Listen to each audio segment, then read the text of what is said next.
برطانوی وزیر اعظم کے خلاف پارٹی کے اندر عدم اعتماد پر کارروائی کا آغاز، کنزرویٹو پارٹی کے اراکین پارلیمنٹ نے ووٹ ڈالنا شروع کر دیے۔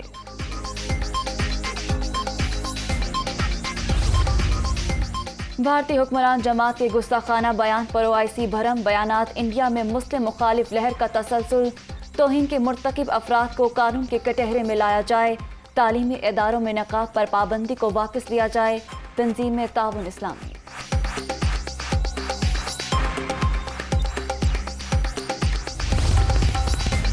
کل سے لوڈ شیڈنگ 3.5 گھنٹے پر آ جائے گی، حکومت کا اعلان، جون کے آخر تک دورانیہ 2 گھنٹے رہ جائے گا۔ بجلی بحران پر قوم سے معذرت کرتے ہیں شاہد خاقان عباسی۔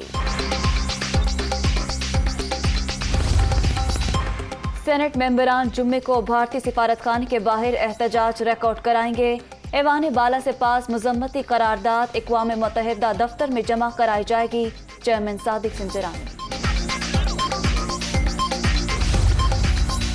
فورن اکاؤنٹس منجمد، نجی لاکرز پر قبضے کا منصوبہ زیر غور نہیں، حکومت کی ملک میں مالی ایمرجنسی لگانے کی تردید، پیٹرول 2 دفعہ مہنگا کرنے سے فائنینشل بحران ختم ہو چکا، وزیر خزانہ مفتاح اسماعیل۔